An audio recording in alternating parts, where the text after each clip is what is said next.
Hello વિદ્યાર્થી મિત્રો, આપણે લાસ્ટ લેક્ચરની અંદર ત્રણ પ્રકારની પ્રક્રિયાઓ વિશેના એમસીક્યુ અને દાખલાઓ ગણ્યા. એક અચળ તાપમાને થતી પ્રક્રિયા, જેને આપણે સમતાપી પ્રક્રિયા કહેતા, મતલબ કે પ્રક્રિયા દરમિયાન તાપમાન છે એ સમાન રહેશે. પછી અચળ કદે થતી પ્રક્રિયા, કે પ્રક્રિયા દરમિયાન કદ જે છે એ અચળ રહેશે. અને ત્રીજી અચળ દબાણે થતી પ્રક્રિયા, એની અંદર કે ભાઈ પ્રક્રિયા દરમિયાન કદ છે એ અચળ રહેશે. આ દબાણ અચળ રહેશે. આ ત્રણ પ્રક્રિયા માટે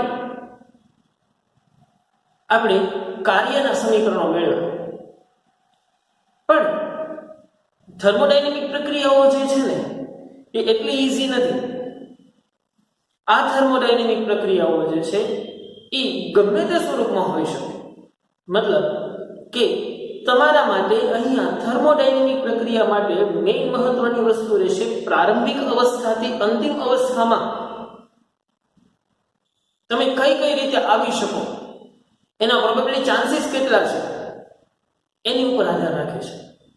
એટલા માટે આપણે આ બધી જ પ્રક્રિયાઓ જે છે એ ભેગી કરીને સમજવી હોય તો એના માટેની એક બહુ સરસ મજાની ટ્રીક છે, જેને કહેવામાં આવે છે થર્મોડાયનેમિક આલેખાત્મક રજૂઆત. બહુ ટિપિકલ ગુજરાતી કરવા જઈએ તો બરોબર. તો આલેખની મદદથી આ બધી પ્રક્રિયાઓને કેવી રીતે મિક્સ કરી શકાય એ વસ્તુ સમજવાની છે.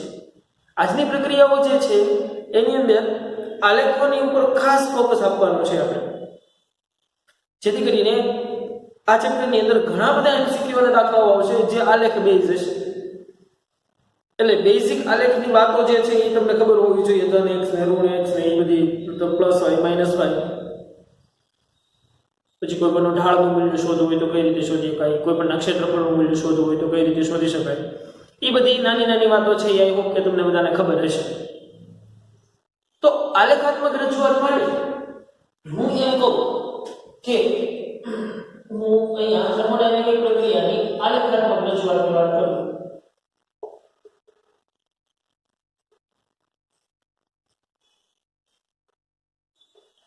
તો કે ભાઈ હું જો શરૂઆતમાં એક આલેખ બનાવું છું P વર્સિસ V નો,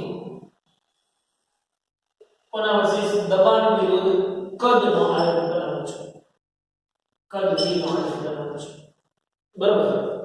હવે આની અંદર તમે એક વસ્તુ જોઈ છે કે જો સમતાપી પ્રક્રિયા લો, સમતાપી પ્રક્રિયા, જો પહેલો મુદ્દો આપણો સમતાપી મતલબ અચળ તાપમાને થતી પ્રક્રિયા, સમતાપી પ્રક્રિયા માટે જો હું અહીંયાથી શરૂ કરું, મતલબ કે કોઈ P2 દબાણથી શરૂ કરું અને ધીમે ધીમે એ પ્રક્રિયાનું કદ જે છે એ વધારતો જાઉં, મતલબ અહીંયા સુધી આ રીતે આવું. આ મારી ઇનિશિયલ પોઝિશન છે એટલે મેં I લખ્યું છે, અને આ મારી ફાઇનલ પોઝિશન છે એટલે મેં F લખ્યું છે. તો કે જો પ્રક્રિયામાં આ માર્ગે આગળ વધું સમતાપી રીતે, તો કે ભાઈ સમતાપી પ્રક્રિયા માટે P વર્સિસ V ના આલેખમાં આપણને ખબર છે કે ભાઈ સમતાપી પ્રક્રિયા મતલબ કે T જો શું છે અચળ, T અચળ હોય તો તમને ખબર છે કે P μ RT. તો આ બધું અચળ થઈ ગયું, μ અને R તો ઓલરેડી અચળ જ છે અને T પણ અચળ. તો આનો મતલબ એમ થયો કે P proportional to 1/V અનુસાર આલેખ છે આપણને કર્વ મળશે. એ વાતની આપણને ખબર છે. તો અહીંયા તમે કર્યું શું તો કે ભાઈ ખાસ ધ્યાન રાખજો, અહીંયા શરૂઆતનું દબાણ જે છે એ P2 અથવા તો એમ કે ચલો P1 અને શરૂઆતનું છે ને P1 દે, અને પછી અંતિમ દબાણ જે અહીંયા સુધી તમે આવો છો P2 સુધી. એવી જ રીતે શરૂઆતનું કદ જે છે એ અહીંયા V1 હતું અને અંતિમ કદ તમે અહીંયા આવ્યા છો એ V2 સુધી આવ્યો છે. તો શું ખરેખર પ્રક્રિયાના આ જ માર્ગો પોસિબલ છે?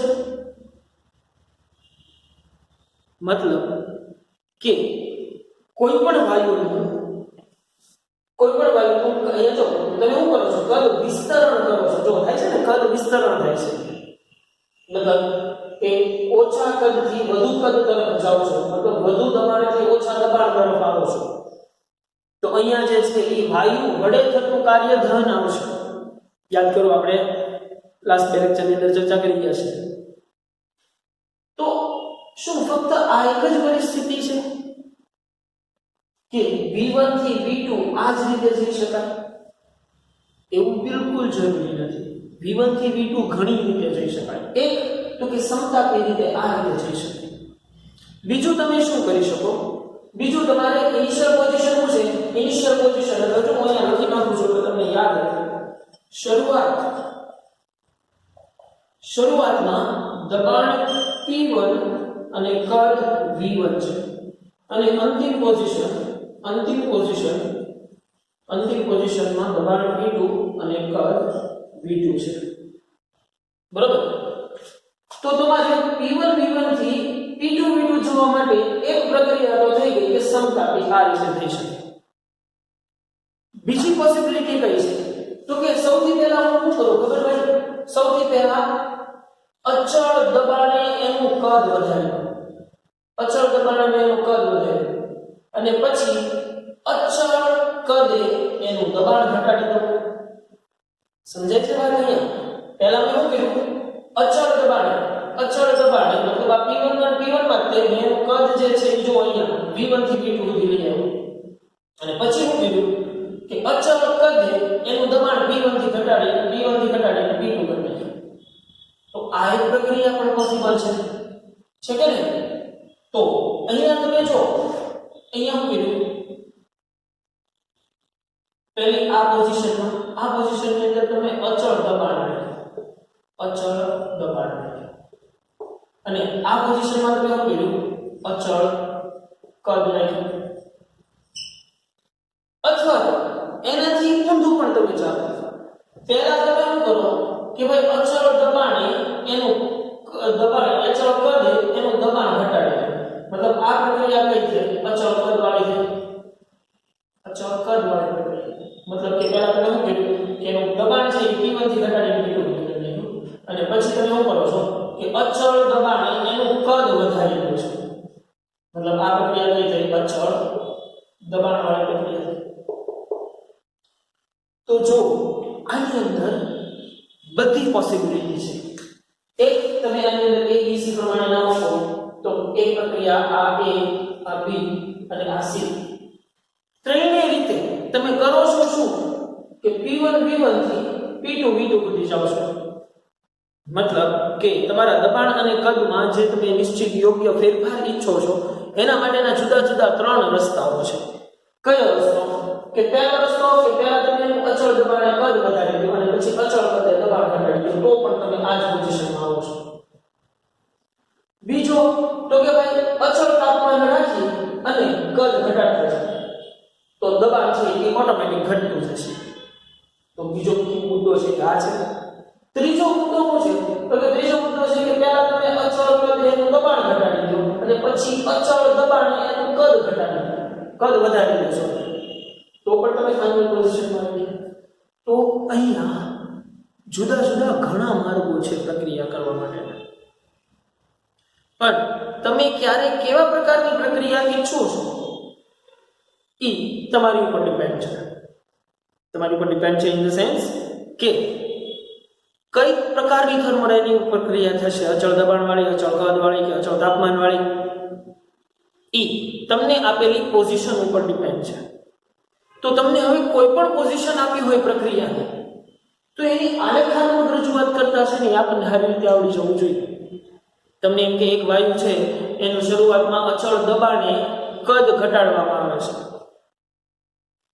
સમજો, અચળ દબાણે કદ ઘટાડવામાં આવે છે અને પછી અચળ કદે એનું દબાણ વધારવામાં આવે છે. તો આની આ સાયકલ છે ઉલટી થશે કે નહીં? પણ અહીંયા ઈ મેટર નથી. મેટર ઇઝ કે હવે આ બધી ત્રણ પ્રકારની પ્રક્રિયામાં સૌથી વધુ કાર્ય ક્યાં થયું કહેવાય અને સૌથી ઓછું કાર્ય ક્યાં થયું કહેવાય. તો એના માટે સમજો જોઈએ કે તમારા માટે કાર્ય W આપણે સમજી ગયા છીએ હવે. કાર્ય W ઇઝ ઇક્વલ ટુ તમારું થાય છે P ડેલ્ટા V થાય છે. નોટ અચળ દબાણ માટેની વાત કરું અચળ કદ માટેનો કાર્ય 0 થાય છે અને અચળ તાપમાન માટે μ RT ln V2/V1 જે સમીકરણો આપણને ખ્યાલ છે. પણ અહીંયા છે ને આપણે કાર્ય એક નવી રીતે શોધતા પણ શીખશું. કઈ રીતે શોધાય? તો કે આમાંથી છે ને એક એક પ્રક્રિયા હું પહેલા લઈ લઉં. તો કે ભાઈ પહેલો આલેખ હું એક અને પહેલી પ્રક્રિયા માટે લઉં. P વર્સિસ V નો આલેખ. એમાં પહેલી પ્રક્રિયામાં મેં શું કર્યું? પહેલા અચળ દબાણે કદ વધારી દીધું અને પછી અચળ કદે દબાણ ઘટાડી દીધું. મતલબ હું પહેલા ઇનિશિયલ થી ફિનિશિંગ લાઈન સુધી આ રીતે ચાલ્યું. બરાબર? પછી બીજી પ્રક્રિયામાં તો સિમ્પલ મેં શું કર્યું છે? બીજી પ્રક્રિયામાં મેં કર્યું છે P વર્સિસ V ના આલેખ માટે કે ઇનિશિયલ પોઈન્ટ થી સમતાપીય રીતે હું ફાઇનલ પોઈન્ટ સુધી પહોંચ્યો. બરાબર? અને ત્રીજી પ્રક્રિયામાં મેં શું કર્યું? તો કે ભાઈ ત્રીજી પ્રક્રિયાની અંદર મેં P વર્સિસ V માં પહેલા ઇનિશિયલ પોઝિશનમાંથી અચળ કદે એનું દબાણ ઘટાડી દીધું અને પછી અચળ દબાણે એનું કદ વધારી દીધું. તો આ પોઝિશન આવી. બરાબર? તો હવે એક વસ્તુ સમજો. કાર્ય બરાબર શું થાય છે? કાર્ય બરાબર થાય છે P ડેલ્ટા V. મતલબ કે દબાણ અને કદનો ગુણાકાર. અહીંયા હાવ ની ભાષામાં કહું, હાવ લખી લો શકાય ખરેખર, પણ કાર્ય બરાબર P * V થાય છે. બરાબર? ક્યારેક ડેલ્ટા P * V થાય છે તો ક્યારેક P * ડેલ્ટા V થાય છે. થાય છે કે નહીં? પણ તો એનો મતલબ એમ થાય કે જો આ કાર્ય માટે શોધવું હોય તો જો આ આલેખ વડે ઘેરાયેલું ક્ષેત્રફળ હું ધ્યાનમાં લઉં. સમજો, આલેખ વડે ઘેરાયેલું ક્ષેત્રફળ જો હું ધ્યાનમાં લઉં તો P વર્સિસ V ના આલેખ વડે ઘેરાયેલું ક્ષેત્રફળ ખાસ વાક્ય છે, યાદ રાખવાનું છે. P વર્સિસ V ના આલેખ વડે ઘેરાતું ક્ષેત્રફળ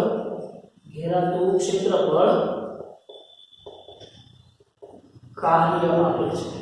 શું આપે છે? કાર્ય આપે છે. કેમ કે જો પહેલો આલેખ જો તો આના વડે ઘેરાતું ક્ષેત્રફળ એટલે આટલું ક્ષેત્રફળ થઈ ગયું. આટલું ક્ષેત્રફળ આ બધું. એવી જ રીતે આના વડે ઘેરાતું ક્ષેત્રફળ એટલે આ બધું ક્ષેત્રફળ થઈ ગયું. અને એવી જ રીતે આના વડે ઘેરાતું ક્ષેત્રફળ તો આના વડે ઘેરાતું ક્ષેત્રફળ જો આટલું થાય. આ બધું આમ કરી નહીં લેવા જોઈએ. બરાબર? કેમ કે અહીંયા અચળ દબાણે કોઈ પ્રક્રિયા થતી નથી. અચળ કરે તો આના વડે ઘેરાતું ક્ષેત્રફળ એટલું થઈ ગયું. મતલબ કે અહીંયા P * V, અહીંયા P * V, અહીંયા P * V. તો જુઓ જોઈએ આનું કાર્ય આ પ્રક્રિયામાં મળતું કાર્ય W1 હોય, આ પ્રક્રિયામાં મળતું કાર્ય W2 હોય અને આ પ્રક્રિયામાં મળતું કાર્ય W3 હોય. તો તમે મને કહી દો જોઈએ કે કઈ પ્રક્રિયા વડે થતું કાર્ય મહત્તમ છે અને કઈ પ્રક્રિયા વડે થતું કાર્ય ન્યૂનતમ છે. ઓબ્વિયસ વાત છે, જ્યાં ઓછું ક્ષેત્રફળ, કેમ કે હું કીધું P વર્સિસ V વડે ઘેરાતું ક્ષેત્રફળ શું આપે છે? કાર્ય આપે છે. ખાસ યાદ રાખવાનું છે, P વર્સિસ V વડે ઘેરાતું ક્ષેત્રફળ શું આપે છે? કાર્ય આપે છે. તો અહીંયા તમે આરામથી સમજી ગયા કે અહીંયા ક્ષેત્રફળ હાઈએસ્ટ છે, એનાથી ઓછું અહીંયા છે અને સૌથી ઓછું અહીંયા છે. તો તમારે ગ્રેટર ધેન લેસ ધેન દર્શાવવા હોય તો તમે આવી રીતે દર્શાવી શકો કે W1 સૌથી મોટું થશે, W2 એનાથી નાનું થશે અને W3 સૌથી નાનું થશે. મતલબ કે આ પ્રક્રિયામાં સૌથી ઓછું કાર્ય થાય છે. મતલબ કે અહીંયા કદ વિસ્તરણ દરમિયાન વાયુને ખૂબ ઓછું કાર્ય કરવું પડે છે, અહીંયા એનાથી વધુ કરવું પડે છે અને સૌથી વધુ કાર્ય કરવું પડે છે વાયુને. સમજાય છે? કેમ કે હવે આને તમે ઇનિશિયલી લેવા જાવ ને તો પહેલું જુઓ, પહેલું ખાસ બધા ધ્યાન આપશે. પહેલું જુઓ, અચળ દબાણે કદ વધાર્યું તો અહીંયા P ડેલ્ટા V આવશે. પછી અચળ કદે દબાણ ઘટાડ્યું તો અચળ કદ વાળી પ્રક્રિયા છે તો આના માટે તો થતું કાર્ય શું આવશે? 0 આવશે અહીંયાથી અહીંયા સુધી પહોંચવા માટે. કેમ કે આ પ્રક્રિયા કેવી છે? અચળ કદે થતી પ્રક્રિયા છે. હવે જો આલેખ ઉપરથી એ ખબર પડી જવી જોઈએ કે કઈ પ્રક્રિયા અચળ કદે દેખાડે છે અને કઈ પ્રક્રિયા અચળ દબાણે દેખાડે છે, કઈ પ્રક્રિયા અચળ તાપમાને દેખાડે છે. તો તમે જુઓ અહીંયાથી અહીંયા આવો છો, અહીંયાથી અહીંયા આ કઈ છે, આના બધા આખી પ્રક્રિયા માટે કદ તો v જે અહીંયા છે એ અચળ જ રહેશે. અહીંયા જુઓ a થી m સુધી તમે આવો છો તો આ પ્રક્રિયા દરમિયાન કદ તો v2 નું v2 જ રહેશે, એમાં કઈ ફેર પડતો નથી. તો આ પ્રક્રિયા દરમિયાન કોઈ કાર્ય થયું કહેવાશે નહીં. એવી જ રીતે તમે i થી c સુધી આવો તો અહીંયા કઈ કાર્ય નથી થતું. તો આ બધી વસ્તુ છે ને આપણે નોટિસ કરતા શીખવાની છે. તો આટલી વસ્તુ તો ક્લિયર થઈ ગઈ. હવે એનાથી આગળ એક વસ્તુ કરવી છે કે થર્મોડાયનેમિક ચક્રીય પ્રક્રિયા કોને કહેવાય. હવે આપણે જે ભણવા જઈ રહ્યા છીએ એ છે થર્મોડાયનેમિક ચક્રીય પ્રક્રિયા. પણ એની પહેલા એક વસ્તુ આપણે સમજી લઈએ કે ભાઈ થર્મોડાયનેમિક અવસ્થા કોને કહેવાય. થર્મોડાયનેમિક અવસ્થા મતલબ કે આ જે છે આ જે ઇનિશિયલ મતલબ અહીંયા આ સમયે આ બિંદુએ કઈ પ્રેશર હશે, કઈ કદ હશે અને કઈ તાપમાન હશે. તો જે તે બિંદુએ વાયુનું દબાણ, કદ અને તાપમાન સૂચવતા મૂલ્યને તે બિંદુની થર્મોડાયનેમિક અવસ્થા કહેવાય, પોઝિશન કહેવાય. તો મતલબ તમે અહીંયા કરો છો કે ભાઈ અવસ્થા 1 માંથી મતલબ P1 V1 માંથી તમે વાયુને P2 V2 અવસ્થામાં લાવો છો તેમ કહેવાય. તો વાયુની અવસ્થા બદલવા માટેના જુદા જુદા 3 રસ્તા A, B અને C. કે ભાઈ તમે વાયુની અવસ્થા બદલવી હોય P1 V1 અવસ્થામાંથી વાયુને P2 V2 અવસ્થામાં લાવવા હોય તો તમે આ રીતે પણ જઈ શકો, આ રીતે પણ જઈ શકો અને આ રીતે પણ જઈ શકો. બરાબર. પણ એક ચક્રીય પ્રક્રિયા ભણવી બહુ મહત્વની છે. બહુ સિમ્પલ વસ્તુ છે, સમજવું મેં બોલ્યો છે ત્યાં સમજાય છે કે જો P વર્સિસ V નો આલેખ હું ડ્રો કરું,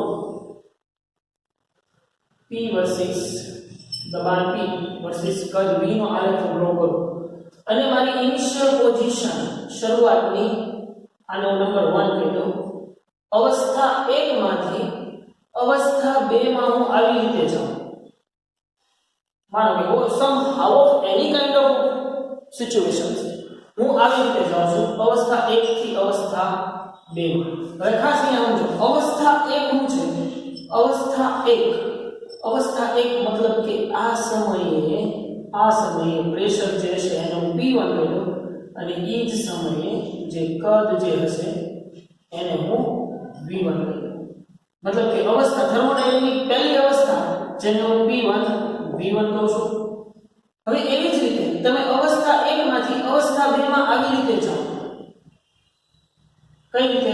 2 થી 1 તરફ આ રીતે જાઓ. તો અવસ્થા 2 જે છે એની સિચ્યુએશન જો મેં લાવી છે કદ V2 થયું અને એ જ સમયે પ્રેશર છે એ P2 થયું. તો બીજી થર્મોડાયનેમિક અવસ્થા છે એ કઈ કહેવાય? અવસ્થા 2 જે કઈ કહેવાય છે P2 V2 કહેવાય છે. તો અહીંયા એક વસ્તુ છોકરાઓ બહુ ઇન્ટરેસ્ટિંગ છે જે સમજવી જોઈએ આપણે કે ભાઈ અવસ્થા 1 થી અવસ્થા 2 સુધી જવા માટે તમે આ માર્ગ અપનાવ્યો તો સ્વાભાવિક છે કે એના માટે ઘેરાયેલું ક્ષેત્રફળ એટલું થશે.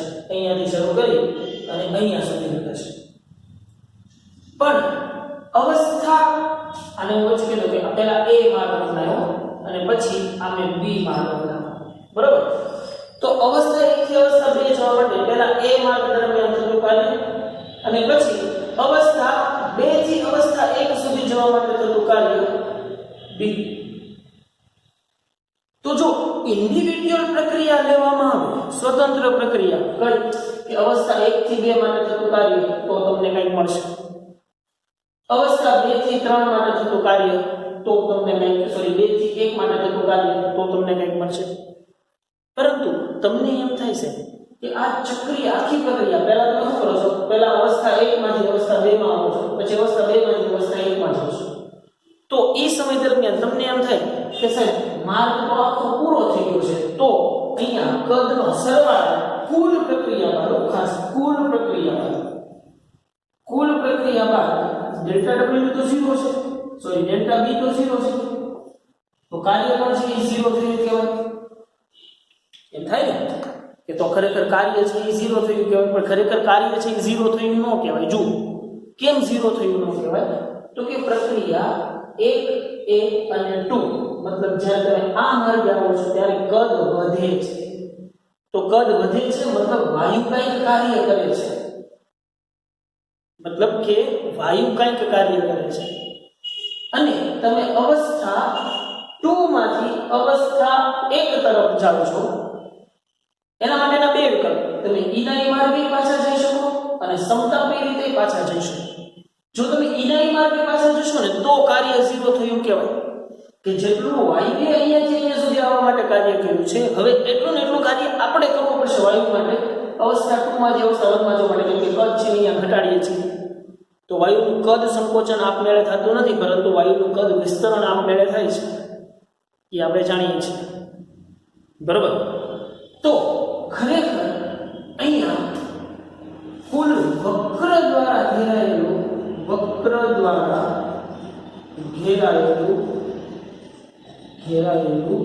ક્ષેત્રફળ બરાબર કુલ કાર્ય W થશે. તો અહીંયા કુલ કાર્ય કયું થયું કહેવાય છે કે ભાઈ વક્ર દ્વારા કેટલું ઘેરાયેલું છે, તો ભાઈ વક્ર દ્વારા આટલું ઘેરાયેલું ક્ષેત્રફળ છે.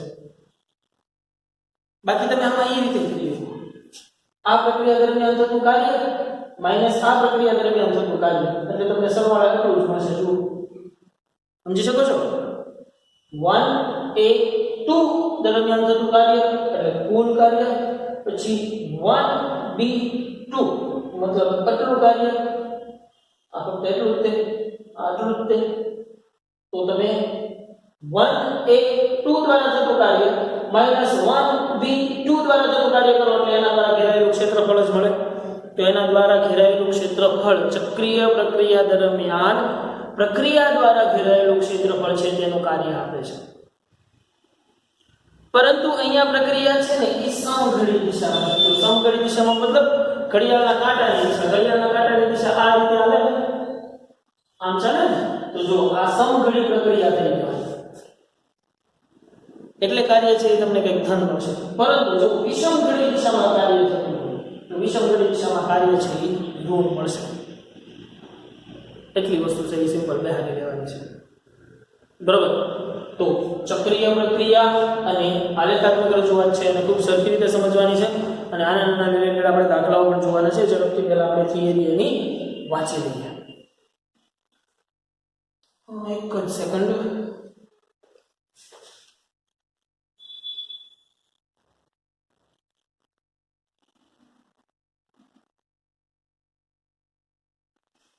તો કાર્ય માટે આલેખાત્મક રજૂઆત. ધારો કે કોઈ એક તંત્ર ધીમે ધીમે દરેક તબક્કે તંત્ર અને પરિસર વચ્ચે તાપીય સંતુલન જળવાતું રહે તે રીતે પ્રારંભિક અવસ્થા 1 માંથી પ્રારંભિક અવસ્થા 2 માં જાય છે. આ માટેના જુદા જુદા માર્ગો નીચેની આકૃતિમાં આપ્યા છે. એક, તમે પહેલા અચળ દબાણે કદ ઘટાડી દો, પછી અચળ કદે દબાણ ઘટાડી દો, તો એ તમે અવસ્થા 1 થી અવસ્થા 2 સુધી પહોંચી ગયા. બીજો ઓપ્શન, તો કે ભાઈ પહેલા અચળ કદે દબાણ ઘટાડી દો, પછી અચળ દબાણે કદ વધારી દો, તો પણ આ અવસ્થા 1 થી અવસ્થા 2 સુધી તમે ગયા કહેવાય. અને ત્રીજો માર્ગ કે તમે આ રીતે ચાલો સમતાપીય રીતે, તો પણ થઈ શકે.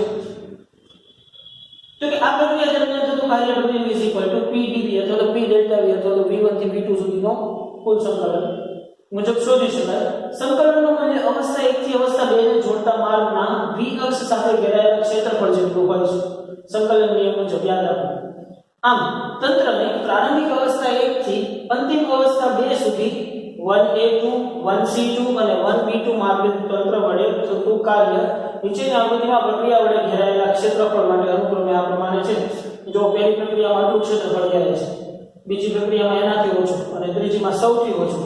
તો ઉપરની આકૃતિ દર્શાવે છે કે તંત્રની અવસ્થા 1 થી અવસ્થા 2 સુધી લાવતા તંત્ર વડે થતું કાર્ય 1a2 માર્ગ પર મહત્તમ થાય છે, જ્યારે લઘુત્તમ 1b2 માર્ગ પર થાય છે.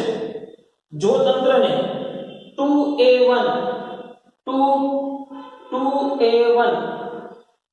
2c1 2b1 માર્ગ અવસ્થાથી 2 પરથી અવસ્થા 1 પર લઈ જવામાં આવે તો કદમાં ઘટાડો થતો હોવાથી ડેલ્ટા V ઋણ થશે, અને થતું કાર્ય પણ ઋણ મળે છે, જે દર્શાવે છે કે તંત્ર પર બાહ્ય બળ વડે કાર્ય કરે છે. અહીંયા જે આપણે દર્શાવ્યું તંત્ર કાર્ય કરે છે એટલે ત્યાં કાર્ય ધન મળશે, પરંતુ એનાથી ઉલટા જાઓ, આવી રીતે જાઓ, F થી I સુધી, F થી I સુધી, F થી I સુધી એવી રીતે જાઓ તો કાર્ય છે એ ઋણ મળશે. હવે ઉદાહરણ તમને આપ્યું છે કે આકૃતિમાં દર્શાવ્યા મુજબ 1 2 3 અંક વડે રજૂ કરેલ અલગ અલગ પથ પર પ્રારંભિક અવસ્થા I થી અંતિમ અવસ્થા F સુધી જાય છે, તો આ પથ વડે થતું કાર્ય W1 W2 અને W3 હોય તો જુઓ જોઈએ, શરૂઆતની પોઝિશન આ છે, અંતિમ પોઝિશન આ છે. એક વખત તમે આ રીતે ચાલો છો, એક વખત તમે આ રીતે ચાલો છો અને એક વખત તમે આ રીતે ચાલો છો, તો જુઓ જોઈએ કોના વડે ઘેરાયેલું ક્ષેત્રફળ સૌથી વધુ હશે. આ પહેલી પ્રક્રિયા વડે ઘેરાયેલું ક્ષેત્રફળ આટલું જોજો, બીજી પ્રક્રિયા વડે ઘેરાયેલું ક્ષેત્રફળ આટલું, બરાબર આટલું, અને ત્રીજી પ્રક્રિયા વડે ઘેરાયેલું ક્ષેત્રફળ માત્ર એટલું. તો આ કાર્ય છે W1, આ W2 અને W3 હોય તો ઓબ્વિયસ વાત છે કે પહેલી પ્રક્રિયા દરમિયાન થતું કાર્ય છે એ વધુ હશે, બીજી પ્રક્રિયા દરમિયાન થતું કાર્ય એનાથી ઓછું અને ત્રીજું સૌથી ઓછું. મતલબ કે તમારો ઓપ્શન શું આજો આવશે? W1 W2 W3. સિમ્પલ ને? જો આલેખ હરખા રીતે મગજમાં બેસી તો મજા આવે રાખે, આલેખ મગજમાં બેસવા જોઈએ. તો આન્સર એ આવશે. એની પછી ચક્રીય પ્રક્રિયા દ્વારા થતું કાર્ય નીચેની આકૃતિમાં દર્શાવ્યા મુજબ, આ આકૃતિમાં નીચેની આકૃતિમાં દર્શાવ્યા મુજબ કોઈ તંત્રને પ્રારંભિક અવસ્થા 1 થી 2 માર્ગીય અવસ્થા 2 સુધી લઈ જઈને પાછું 2B1 માર્ગે પ્રારંભિક અવસ્થા 1 સુધી લાવવામાં આવે તો આવી પ્રક્રિયાને ચક્રીય પ્રક્રિયા કહેવાય. 1A2 અને 2BA એવી રીતે પાછું પહેલી જ અવસ્થામાં પાછું લાવવામાં આવે તો આ પ્રક્રિયાને ચક્રીય પ્રક્રિયા કહેવાય. ચક્રીય પ્રક્રિયામાં પણ ડેલ્ટા V 0 થાય છે, પણ સમાન માર્ગ ન હોય તો કાર્ય 0 થાય નહીં. જો તમે આના આ માર્ગે જાઓ છો, આવી રીતે 1A2 જાઓ છો અને પાછા 2A1 એના જ માર્ગે પાછા આવો તો કાર્ય 0 થશે. પણ કેમ કે આ પ્રક્રિયા ચક્રીય છે. જો ચક્રીય છો તમે આમના ઇનાઈ માર્ગે જાઓ, ઇનાઈ માર્ગે પાછા આવો તો પછી એ પ્રક્રિયા ચક્રીય પ્રક્રિયા ન કહેવાય, તો એને ચક્રીય પ્રક્રિયા કહેવાય નહીં. ચક્રીય પ્રક્રિયા કોને કહેવાય? કે આ માર્ગે જાઓ છો અને બીજા જ માર્ગે પાછા ઘરે જાઓ છો, બરાબર? તો ઈ પ્રક્રિયાને ચક્રીય પ્રક્રિયા કહેવાય છે. પણ ઇનાઈ માર્ગે પાછા જાઓ તો પછી એ પ્રક્રિયા ચક્રીય પ્રક્રિયા કહેવાશે નહીં. મતલબ કે ચક્રીય પ્રક્રિયા દરમિયાન કાર્ય જે છે એ 0 થશે નહીં. કેટલું થશે? તો કે ઈ ચક્ર વડે ઘેરાયેલા ક્ષેત્રફળ જેટલું કાર્ય થશે, બરાબર? સમાન માર્ગ ન હોય તો W 0. અહીં સમઘડી પ્રક્રિયામાં થતો કદનું ક્ષેત્રફળ ગ્રેટર ધેન ઘટતા કદનું ક્ષેત્રફળ, જેથી કાર્ય કેવું મળશે? ધન મળશે. ખાલી એટલું યાદ રાખવાનું કે સમઘડી દિશામાં કાર્ય થાય તો કાર્ય છે એ ધન મળશે. આ ચક્રીય પ્રક્રિયા દરમિયાન તંત્ર વડે થતું કુલ કાર્ય બંધ વક્ર વડે ઘેરાયેલા ક્ષેત્રફળ જેટલું હોય છે. 1A2 માર્ગે તંત્ર વડે થતું કાર્ય ધન હોય છે, જ્યારે 2B1 માર્ગે તંત્ર પર કાર્ય થતું હોવાથી કાર્ય ઋણ હોય છે. તમને એ સમજાય છે કે અહીંયા જે છે 1A2 આ માર્ગ દરમિયાન કદ છે એ વધે છે. તો કદ અહીંયાથી અહીંયા સુધી પહોંચ્યું, કદ વધે છે તો કદ વિસ્તરણ હોય તો ભાઈ શું થાય? કદ વિસ્તરણ હોય તો ઓબ્વિયસ વાત છે કે કાર્ય ધન મળે, કેમ કે એ વાયુ પોતાની રીતે કદ વિસ્તરણ કરી શકે છે, પરંતુ વાયુ પોતાની રીતે કદ સંકોચન કરી શકતું નથી. તો તમે જ્યારે 2B1 કરીને એના માર્ગે પાછા જાઓ છો તો આ કાર્ય છે એ ઋણ મળશે. આથી 1A2B1 માર્ગે થતું કુલ કાર્ય બંધ વક્ર વડે ઘેરાયેલા ક્ષેત્રફળ જેટલું હોય છે, કારણ કે બે ક્ષેત્રફળોની બાદબાકી તથા સમઘડી દિશા. અહીં વિષમ ઘડીમાં કદમાં વધતા કદનું ક્ષેત્રફળ લેસ ધેન ઘટતા કદનું ક્ષેત્રફળ, મતલબ V વર્સિસ P નો આલેખ હોય તો કાર્ય ઋણ મળે. જો આ આલેખ તમારો P વર્સિસ V છે, એની બદલે V વર્સિસ P હોત ને અને આ જ પ્રકારની ચક્રીય પ્રક્રિયા હોત ને તો કાર્ય ઋણ મળે. કેમ કે તો ઓબ્વિયસ વાત છે, તો પહેલી પ્રક્રિયા છે એ ઋણ થાય, બીજી પ્રક્રિયા ધન થાય, તો સરવાળે તમને ઋણ મળે. અહીં ચક્રીય પ્રક્રિયા દરમિયાન થતું કાર્ય બરાબર વધતા કદનું ક્ષેત્રફળ માઈનસ ઘટતા કદનું ક્ષેત્રફળ. ખરેખર તો W = W1 + W2 કહેવામાં આવે છે, પણ અહીં W1 ધન અને W2 ઋણ છે. કાર્ય તરીકે ઘેરાતું ક્ષેત્રફળ P વર્સિસ V ના બંધો પ્રમાણે W = W1 + W2 W3 એવી રીતે જ લેવામાં આવશે. તો હવે એના ઉદાહરણો અને દાખલાઓ ઉપર જે છે એ આપણે આગળ ધ્યાન આપીએ. ભાઈ બહુ જ ઇન્ટરેસ્ટિંગ વસ્તુઓ છે, જો સમજવાની કોશિશ કરવામાં આવશે થોડી રીતે તો વાંધો આવશે નહીં. બરોબર? આલેખો થોડા છે ને રિપીટ કરવા એવું લાગે ને તો ભાઈ ખાસ એક વસ્તુની વિનંતી કે આજનો લેક્ચર જે છે ને એ આપણે એવું તો 2 વખત જોઈ લો. આલેખો એકદમ ક્લિયર મગજમાં બેસવા જોઈએ. બરોબર? એટલે હું તો કહું છું ફરજિયાત 2 વખત જોઈ લો આજનો લેક્ચર, એટલે વધારે ક્લિયર થાય, વધારે મજા આવે. શું કહે છે જુઓ જોઈએ. ઉદાહરણ નંબર 8. એક મોલ આદર્શ વાયુનું દબાણ Pa અને તાપમાન Ta છે. પ્રથમ તેનું સમતાપી વિસ્તરણ કરી કદ બમણું કરવામાં આવે છે. હવે તેનું અચળ કદ દબાણે સંકોચન કરીને મૂળ કદ પ્રાપ્ત કરવામાં આવે છે. ત્યાર પછી અચળ કદે દબાણ વધારીને મૂળ દબાણ Pa પ્રાપ્ત કરવામાં આવે છે. તો આ સંપૂર્ણ પ્રક્રિયા માટે 2 આલેખ બનાવવાના છે. P વર્સિસ V અને P વર્સિસ T નો આલેખનો સ્કેચ કરો, દોરો. પહેલા રકમ સમજી લઈએ. પહેલા એક આલેખ બનાવવાની ટ્રાય કરીએ. ચલો P વર્સિસ V. જે સિચ્યુએશન કેવી છે એની સિચ્યુએશન ડ્રો કરવી જવાની છે. આ છે દબાણ P વિરુદ્ધ કદ V નો આલેખ. એક એક લાઈન ઉપાડો. શરૂઆતનું દબાણ Pa અને તાપમાન Ta છે, મતલબ ઇનિશિયલ પોઝિશન. પ્રથમ તેનું સમતાપી વિસ્તરણ કરી કદ બમણું કરવામાં આવે છે. બરોબર? કદ વિસ્તરણ કરવાનું છે, કદ બમણું કરવાનું છે, એટલે સ્વાભાવિક છે શરૂઆતનું પ્રેશર છે એ કેવું હશે? વધુ હશે. તો આ એનું પ્રેશર Pa અને ઈ સમયે તાપમાન Ta. બરોબર? સમતાપી વિસ્તરણ કરીએ. સમતાપી વિસ્તરણ આપણે કઈ રીતે કરીએ છીએ ભાઈ? તો કે સમતાપી વિસ્તરણ આપણે આ રીતે કરીએ છીએ. તો આ શરૂઆતનું કદ જે છે એ માનો કે V હોય અને અંતિમ કદ કેટલું કરવાનું છે? અંતિમ કદ કેટલું કરવાનું છે? અંતિમ કદ બમણું કરવાનું છે. બમણું મતલબ માનો કે અંતિમ કદ અહીંયા 2V ને કરી દઈએ. પહેલાના કદ કરતા બમણું કદ. હવે તેનું અચળ એટલે પેલી પ્રક્રિયા જો અહીંયા છે ને અહીંયા આનું ઇનિશિયલ એમ આ લખી નાખો એટલે આપણે ભૂલ ન પડે અને આ માર્ગે આપણે આવ્યા. હવે તેનું અચળ દબાણે સંકોચન કરીને મૂળ કદ પ્રાપ્ત કરવામાં આવે છે. અચળ દબાણે. અચળ દબાણે મતલબ જે અહીંયા પહોંચ્યો છે ત્યાંથી અચળ દબાણે મૂળ કદ પ્રાપ્ત કરવામાં આવે છે. અચળ દબાણે મૂળ કદ પ્રાપ્ત કરી લીધું. જો અહીંયા છે કદ તો ઇમેજ કદ અહીંયા આવી ગયું, દબાણ એટલે અચળ રહ્યું. તો ત્રીજી પ્રક્રિયા આ થઈ ગઈ છે. સમજાય છે? અચળ દબાણે જો આ પ્રક્રિયા દરમિયાન દબાણ કેવું રહ્યું છે? અચળ રહ્યું છે. આનું આપતે આનું Pb નામ આપેલું. ચલો Pb. અચળ દબાણે મૂળ કદ V પ્રાપ્ત કરી લીધું. ત્યાર પછી અચળ કદે દબાણ વધારીને મૂળ દબાણ Pa પ્રાપ્ત કરવામાં આવે છે. અચળ કદે મતલબ આ કદ અચળ રાખવાનું છે અને દબાણ વધારીને મૂળ દબાણ Pa પ્રાપ્ત કરવામાં આવે છે. એટલે એ પ્રક્રિયા થઈ ગઈ આ છે. તો તમને જે સિચ્યુએશન આપી છે એના માટેનો પહેલી પ્રક્રિયા આ A થઈ કહેવાય, બીજી પ્રક્રિયા આ B થઈ કહેવાય અને ત્રીજી પ્રક્રિયા આ C.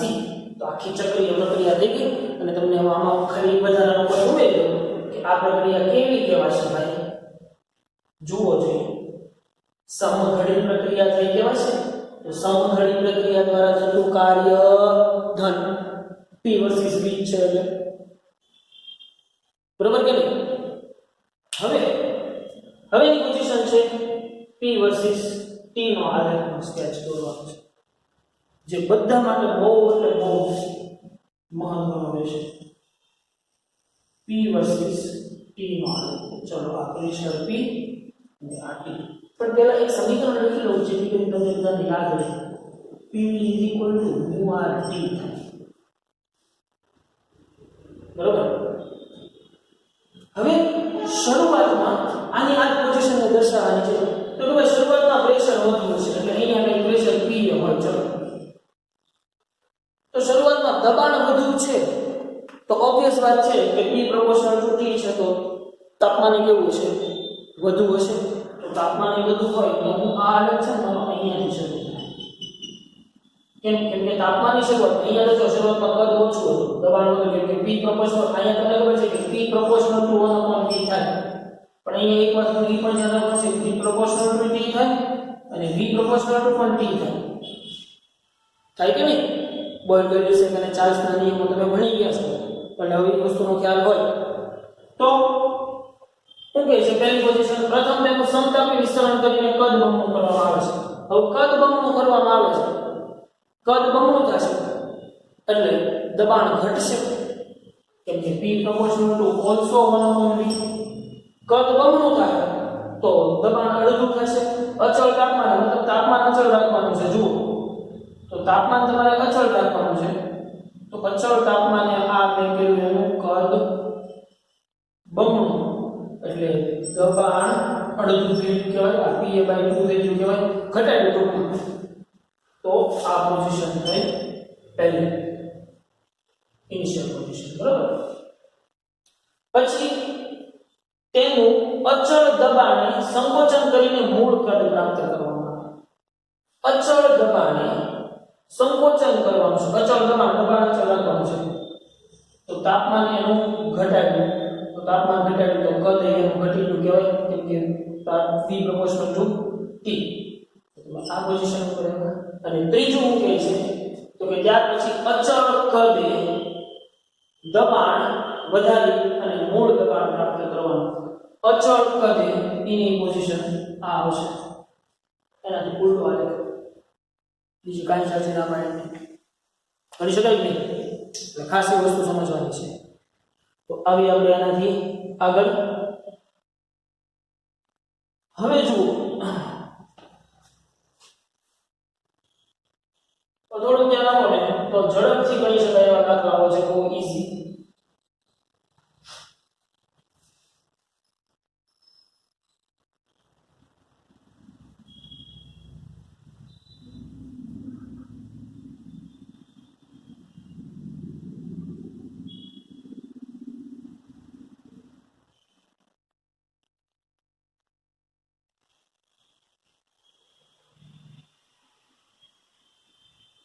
હવે તો કે ભાઈ P વર્સિસ V ની આલેખાત્મક પ્રક્રિયા દ્વારા થતું કાર્ય. તો સૌથી પહેલા તો જુઓ પ્રક્રિયા જે છે એ કેવી છે. પ્રક્રિયા જે છે એ કેવી છે ચક્રીય પ્રક્રિયા છે ભાઈ.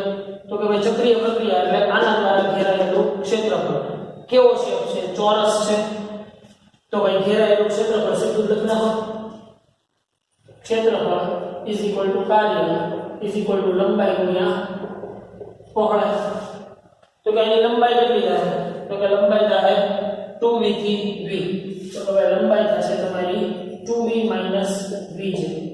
એટલી લંબાઈ થઈ ને કદમાં શું થાય છે 2v થી v સુધીનો ફેરફાર છે. કેટલો ડિફરન્સ કેટલો છે 2v v જેટલો.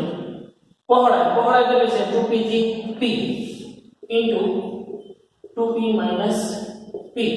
તો આ શું થઈ જાય 2v v એટલે v into 2p p એટલે p.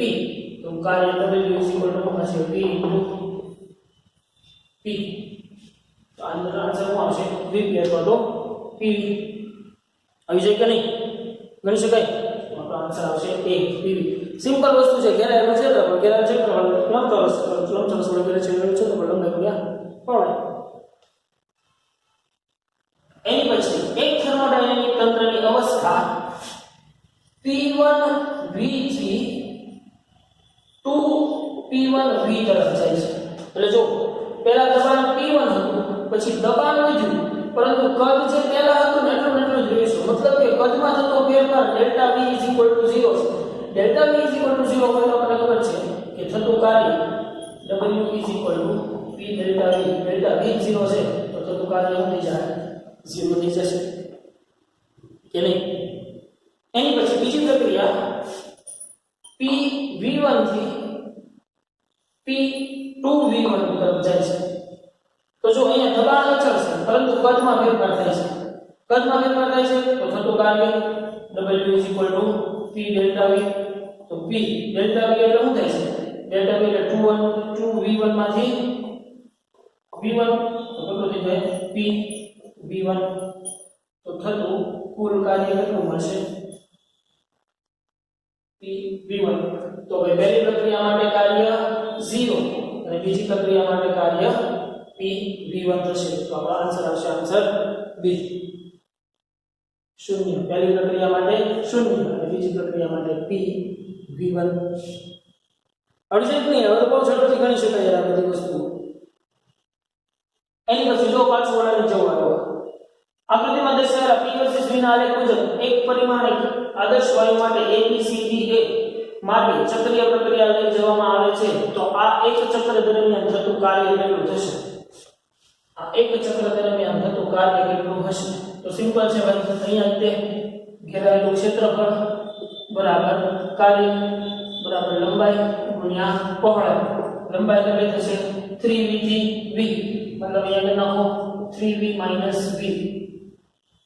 પહોળાઈ કેટલી થશે? તો લંબાઈ મતલબ તો 3p અને p. જો અહીંયા છે ને, અહીંયા 3p છે, અહીંયા p છે, તો ઇન્ટુ 3p p. તો અહીંયા શું વધશે? 2v ઇન્ટુ અહીંયા શું વધશે? 2p. તો 2 ઇન્ટુ 2 એટલે 4vp અથવા તો pv. તો થતું કાર્ય સિમ્પલ કેટલું થઈ જાય? 4vp. તો આપણો આન્સર આવશે C, 4pv અથવા તો 4vp. સિમ્પલ કે નહીં? સમજી શકાય એવું છે, મજા આવે છે. હવે આકૃતિમાં દર્શાવ્યા મુજબ એક વાયુને અવસ્થા 1 માંથી અવસ્થા B માં, B માંથી C માં અને C માંથી A માં લઈ જવામાં આવે છે તો દરેક તબક્કા દ્વારા થતું કાર્ય કેટલું? હવે તમે સિમ્પલ અહીંયા સમજો. પહેલા વાયુને A થી B સુધી લઈ જવામાં આવે છે તો A થી B માટે ઘેરાયેલું ક્ષેત્રફળ બરાબર કાર્ય તો કે કેટલું છે? આ આટલું ક્ષેત્રફળ ઘેરાયેલું છે કે નહીં? દરેક તબક્કા માટે થતું કાર્ય કીધું છો. દરેક તબક્કા માટે થતું કાર્ય એટલે એક એક તબક્કાનું લેવું પડશે, નહીં તો તમે આ ત્રિકોણ ઉપર લઈ લો, ત્રિકોણનું ક્ષેત્રફળ એટલે ચક્રીય પ્રક્રિયા માટે તો શું હોય છે? જો ઉદી જ હોય ને, પણ અહીંયા તમને દરેક તબક્કા માટે અલગ અલગ ગોતવાનું કીધું છે એટલે આપણે ગોતીએ છીએ. તો A થી B માટે લંબાઈ ગુણ્યા પહોળાઈ. તો કે ભાઈ લંબાઈ ગુણ્યા પહોળાઈ. તો કે ભાઈ માનો કે લંબાઈ 450 માઈનસ 200. તો આ થઈ જાય 450 માઈનસ 200 ઇન્ટુ પહોળાઈ 0 થી 120 કેલ્વિન. તો કિલો પાસ્કલ એટલે 0 થી 120 એટલે આનો સીધા 120 આવશે. 120 કિલો પાસ્કલ છે એટલે ગુણ્યા 10 ની 3 કરના. તો આ તમને મળી ગયું. આ 450 માઈનસ 200 એટલે 250 થઈ જાય ને, 250 ઇન્ટુ 120 ગુણ્યા 10 ની 3. તો એ A થી B માટે મળ્યો. હવે આપણે વાત કરીએ B થી C માટે. હવે તમે જુઓ જોઈએ B થી C. B થી C એટલે એ કેવી પ્રક્રિયા છે? અચળ કદે થતી પ્રક્રિયા છે. જો B થી C દરમિયાન કદમાં કઈ ફેરફાર થતો નથી. અચ્છા, આ CC માં છે, આ CC માં છે એટલે આ CC એટલે ગુણ્યા 10 ની -6 થઈ જાય. કેમ કે તમને એક વસ્તુ કહી દઉં, 1 cc is equal to 1 centimetre cube થાય. તમારા મીટરમાં ફેરવ્યું હોય તો શું કરો? 1 ગુણ્યા 10 ની -6 મીટર ક્યુબ થાય. થાય કે નહીં? એટલે આને ગુણ્યા કરી નાખો અને ગુણ્યા 10 ની -6 તો માઈનસ છે અને -3 વધશે, પછી 0 0 ઉડાડતા એટલે મળી જશે આન્સર. તો કે ભાઈ પ્રક્રિયા B થી C દરમિયાન ડેલ્ટા B 0 કાર્ય 0 થઈ જશે.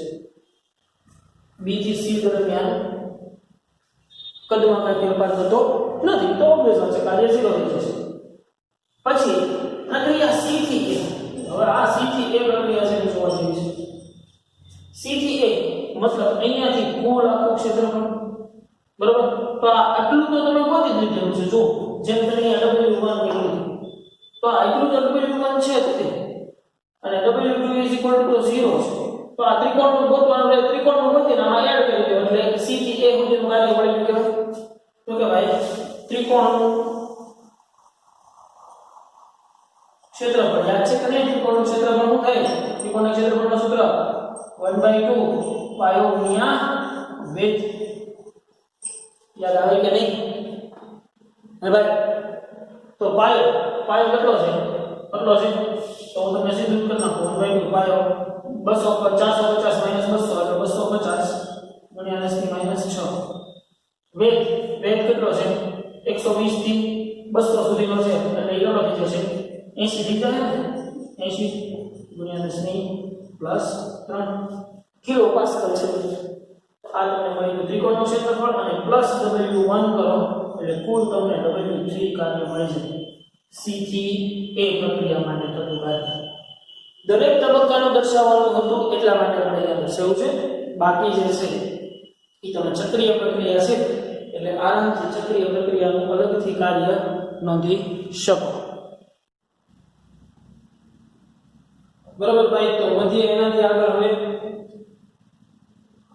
હવે જુઓ છે PMT 1991 માં પૂછાયેલી વાત કે નીચેની આકૃતિમાં P વર્સિસ V નો ડાયાગ્રામ દર્શાવેલો છે એક થર્મોડાયનેમિક તંત્ર A થી B A C B માર્ગે લઈ જવામાં આવે છે જ્યારે A થી A સુધી B D A માર્ગે પાછો આવે છે તો સંપૂર્ણ પ્રક્રિયા દરમિયાન થતું કાર્ય સંપૂર્ણ પ્રક્રિયા એટલે છે જુઓ જોઈએ ધ્યાનથી પ્રક્રિયા કેવી છે ભાઈ પ્રક્રિયા કેવી છે જુઓ જોઈએ ચક્રીય પ્રક્રિયા છે કે નહીં ચેક કરો જોઈએ છે ચક્રીય પ્રક્રિયા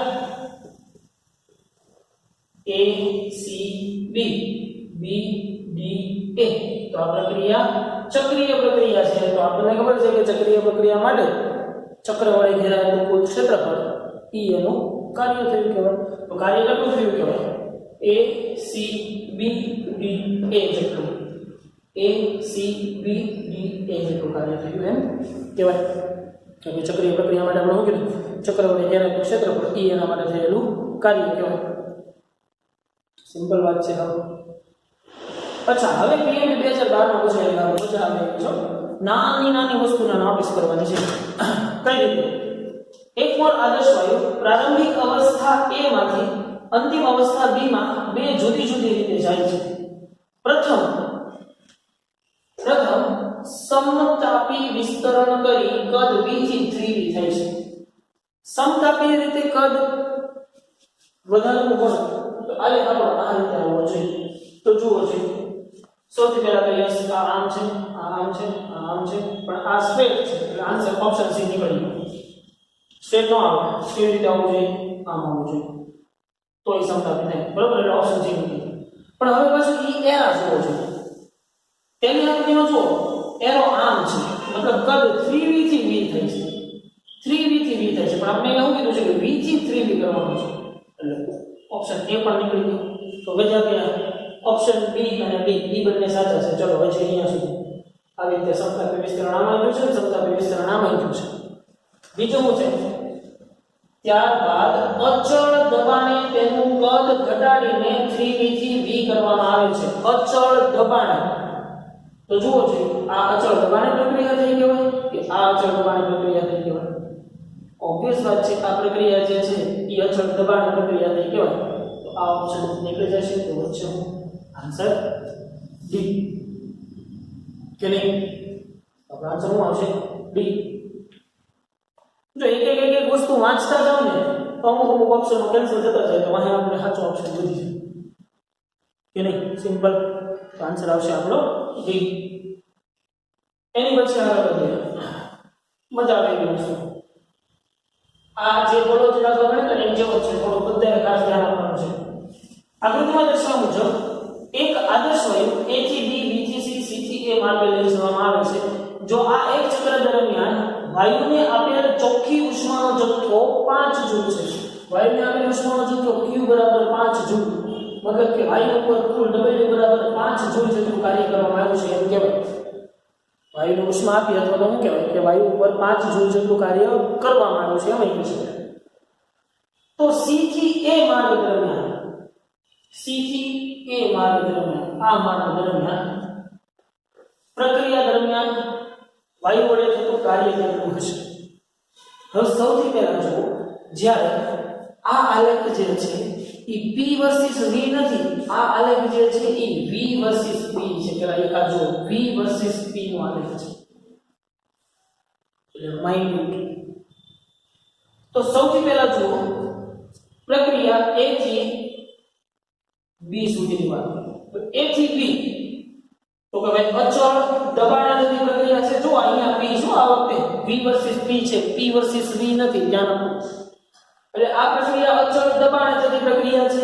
તો કયો જોઈએ ભાઈ કે a થી b વડે થતું કાર્ય કે જેને હું w1 કહેવાય, w1 ઇઝ ઇક્વલ ટુ શું થઈ જશે p ડેલ્ટા v. તો p બરાબર કેટલું છે 10 છે, p સમય 10 ડેલ્ટા v કદમાં કેટલો ફેરફાર થાય છે 1 એકમ થી 2 એકમ થાય છે ને, 1 એકમ થી 2 એકમ એટલે કુલ 1 એકમનો ફેરફાર થયો એટલે કદનો ફેરફાર 1. તો w1 ઇઝ ઇક્વલ ટુ 1. ચાલો બરાબર. પછી b થી c, હવે b થી c માં જુઓ છો કદ 2 ને 2 અચળ જ રહેશે. b થી c માં કદ અચળ જ રહેશે, મતલબ કે અહીંયા આ કાર્ય w1 થયું કહેવાય, આ કાર્ય w2 થયું કહેવાય, જે 0 થશે. કેમ? કેમ કે અચળ કદે થતી પ્રક્રિયા છે, અચળ કદે થતી પ્રક્રિયા એટલે ડેલ્ટા v 0. તો ઓબ્વિયસ વાત છે w2 ઇઝ ઇક્વલ ટુ 0. તો હવે વાત કરી w3 ની કેટલું? તો કે ભાઈ થતું કુલ કાર્ય is equal to w1 w2 w3 થાય. પ્રક્રિયા દરમિયાન એને આપેલી કુલ કાર્ય કેટલું છે 5 જૂલ છે. તો 5 is equal to w1 is equal to 10 plus w2 is equal to 0 and plus w3 તો આપણે જોતું જ છે. તો તમને ખબર પડી જાય કે w3 is equal to 5 minus 10. It's a w3 is equal to minus 5 joules. હવે એ વસ્તુની ચકાસણી કઈ રીતે કરી શકાય? તો કે ભાઈ એ વસ્તુની ચકાસણી આપણે એ રીતે કરી શકાય કે અહીંયા જુઓ કદ છે એ ઘટે છે અને દબાણ વધે છે. તો કદ ઘટે મતલબ વાયુનું સંકોચન પોતાની રીતે થઈ શકે નહીં, એટલે ત્યાં કાર્ય કેવું મળે? ઓબ્વિયસ વાત છે સોરી ઋણ જ મળે કે નહીં? Simple is that. Answer A minus 5, right?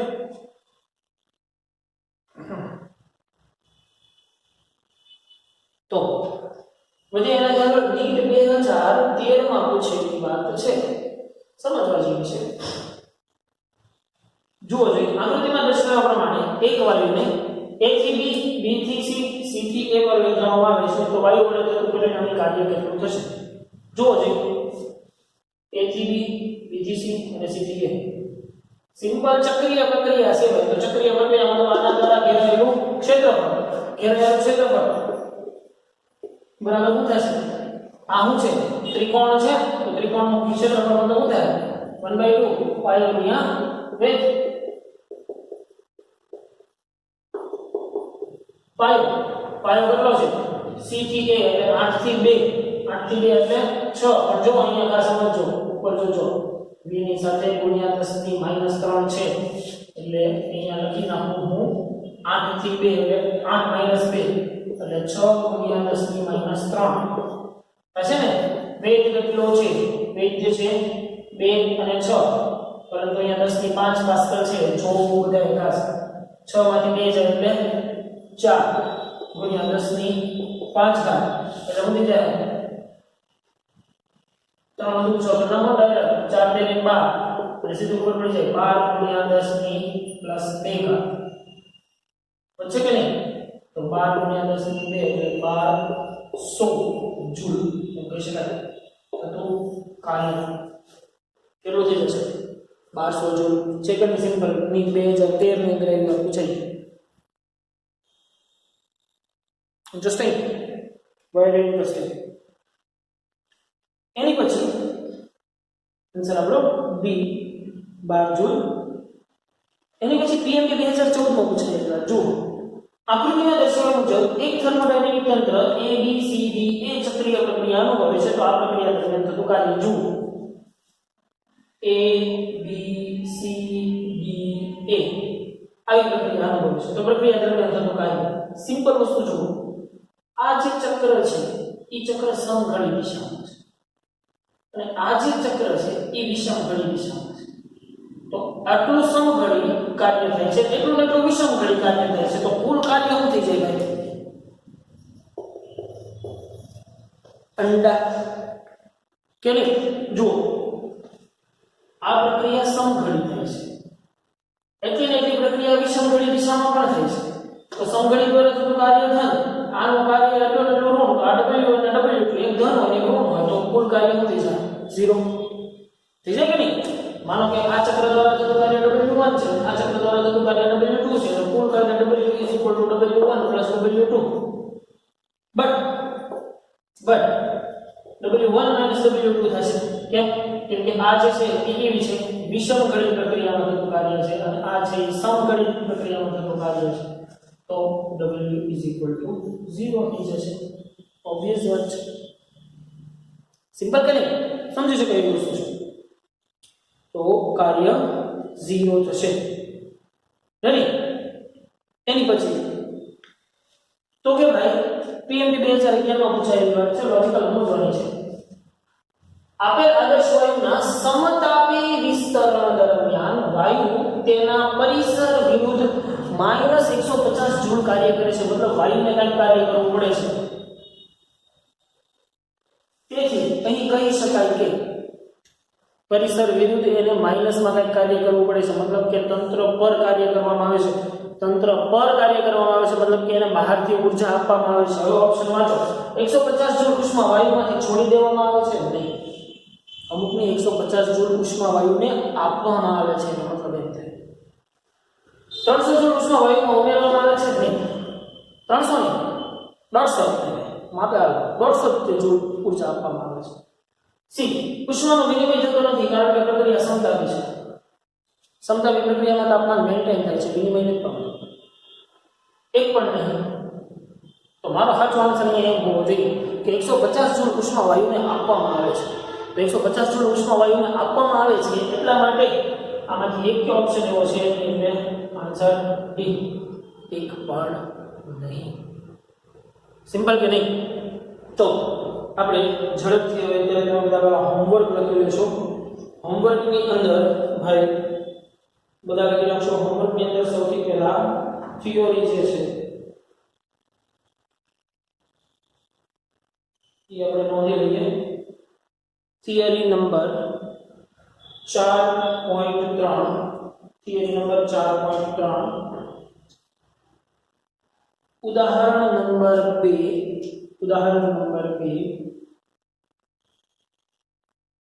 Theory number 4.3 અને 4.4 બંને થિયરી વન ટાઈમ. ઉદાહરણ number 8 CTP number 30 level 2 number 3 level 2 number 6 level 2 number 7 level 2 number 12 level 2 number 16